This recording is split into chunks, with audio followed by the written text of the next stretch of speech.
Alceste, une histoire qui n'a laissé personne indifférent, une élimination choc, un retour inattendu et des révélations troublantes dans les coulisses d'un jeu que des millions de Français suivent chaque midi avec ferveur. Les 12 coups de midi fêtent bientôt ses 15 ans et pourtant jamais. Le programme animé par Jean-Luc Reichmann n'a autant fait parler de lui, c'est un événement hors norme qui se prépare en secret. Un anniversaire pas comme les autres, marqué par une tension dramatique, des retrouvailles explosives et une surprise que personne ne pouvait imaginer. Car si Émilien, longtemps intouchable et auréolé de plus de 2,5 millions d'euros de gains, a quitté le jeu début juillet, il ne fait visiblement que commencer une nouvelle aventure encore plus périlleuse et inattendue que la précédente. Pourquoi revient-il? Qui l'a trahi? Qui cherche à saboter le jeu de l'intérieur? Et surtout, quel est ce choix cruel que devront faire les candidats au fil de la soirée, car tout semble avoir été pensé pour faire vaciller les certitudes et confronter les anciens maîtres à leurs propres limites.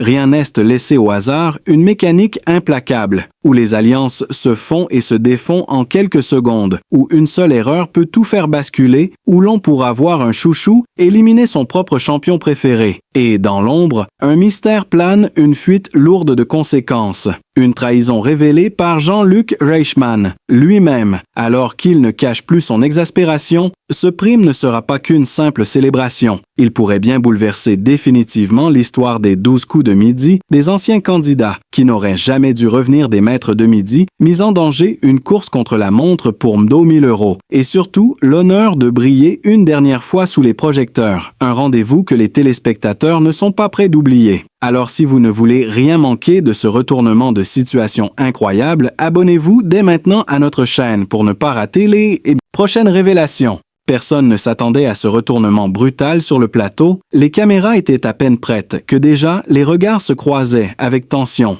Des sourires forcés, des silences pesants, et dans les coulisses, une rumeur glaciale, comme un souffle venu de nulle part. Quelqu'un aurait triché des images, serait sorti en avance, et le nom d'Émilien circulait déjà, bien avant que son élimination ne soit diffusée. Mais ce n'est que le début, car le jour du tournage de cette émission spéciale, une décision choquante a été prise à la dernière minute, un binôme entièrement remplacé sans explication officielle. Un ancien candidat convoqué en urgence et des feuilles de script déchirées devant témoins, la production paniquée tentait de garder le contrôle pendant que Jean-Luc Reichmann refusait catégoriquement de continuer l'enregistrement, tant que les coupables de la fuite n'étaient pas identifiés. Les caméramans suspendus, les micros coupés, une atmosphère électrique, comme si tout pouvait exploser à tout moment, et puis soudain, une information tombe. Émilien ne revient pas seul. Il aurait exigé de pouvoir choisir son partenaire, mais ce que personne ne savait, c'est que ce choix allait déclencher une vague de jalousie et de règlement de compte, car son partenaire de jeu n'est autre qu'un ancien rival qu'il aurait dû affronter en duel lors d'une ancienne émission, mais que la production avait mystérieusement écarté sans raison officielle à l'époque, une injustice jamais digérée. Aujourd'hui, exposées au grand jour, les tensions deviennent visibles dès la première manche, des regards noirs, des provocations à peine voilées, des gestes qui trahissent un mépris profond. Et cette phrase captée par un micro resté ouvert, « Je vais le faire tomber ici et maintenant », cette simple déclaration va changer le ton de toute la soirée, car rien ne se déroule comme prévu. Un candidat favori explose en larmes, après un désaccord violent avec son maître de midi. Un autre refuse de continuer le jeu en plein tournage provoquant une interruption de plusieurs heures et surtout un moment glaçant, lorsqu'un des chouchous s'effondre physiquement sur le plateau, provoquant l'arrivée immédiate des secours. La salle se fige. Jean-Luc s'éloigne du cadre. Les caméras baissent, un silence total, une tension palpable, un drame évité de justesse, mais qui change le regard de tous sur cette compétition. À ce moment-là, les règles sont réécrites en direct, une manche supprimée, un choix imposé aux maîtres sans leur consentement. Et ce choix est terrifiant, car il consiste à désigner eux-mêmes celui de leur équipe qui sera éliminé en cas de truelle, un dilemme insupportable pour certains qui menacent de quitter le plateau. La réalité prend le pas sur le jeu. Les masques tombent, les alliances éclatent, et un nom circule comme un poison dans les couloirs. Bruno, le plus grand maître de midi de l'histoire, aurait fait une promesse secrète à l'un des nouveaux candidats en échange d'une élimination volontaire d'un adversaire. Cette rumeur folle enfle et finit par atteindre les oreilles de la production qui lance une enquête en interne. L'émission est alors interrompue dans une confusion totale. Plus personne ne sait ce qui est vrai, ce qui relève du spectacle ou ce qui cache une stratégie réelle orchestrée en dehors des caméras. Certains membres du public sont évacués pour éviter les fuites, les téléphones confisqués et les équipes techniques contraintes de signer de nouvelles clauses de confidentialité pendant que les candidats, eux, tentent de gérer le chaos émotionnel et l'instabilité du moment. Un maître refuse de répondre aux questions.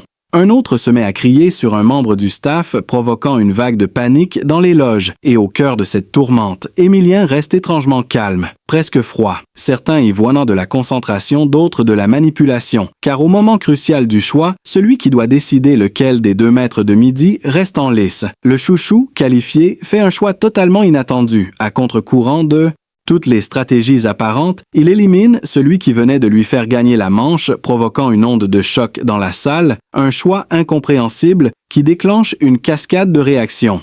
Jean-Luc lui-même interrompt le tournage pour demander une explication, ce à quoi le chouchou répond. Je paie une dette, une phrase énigmatique qui renvoie à un événement passé que seuls les vrais fans du jeu pourraient relier à une ancienne émission, oubliée depuis, mais qui refait brutalement surface et dans ce climat de règlement de compte où la frontière entre jeu et vengeance semble floue, une nouvelle révélation s'apprête à tomber, quelque chose qui pourrait remettre en cause l'intégrité du jeu depuis plusieurs saisons. Et soudain, en pleine vérification du matériel, un technicien découvre un dispositif non déclaré dissimulé sous le pupitre d'un candidat, une micro-caméra minuscule reliée à un émetteur externe. Personne ne comprend comment cela a pu être installé sans qu'aucun membre de l'équipe ne s'en aperçoive. Les regards se croisent, les soupçons fusent, certains crient au sabotage, d'autres parlent de complices internes. Le tournage est suspendu indéfiniment. L'affaire prend une tournure explosive. La vérité pourrait bien éclater dans les prochaines heures et tout changer à jamais. Ce que vous allez découvrir dépasse tout ce que vous imaginez. Abonnez-vous maintenant pour ne rien manquer.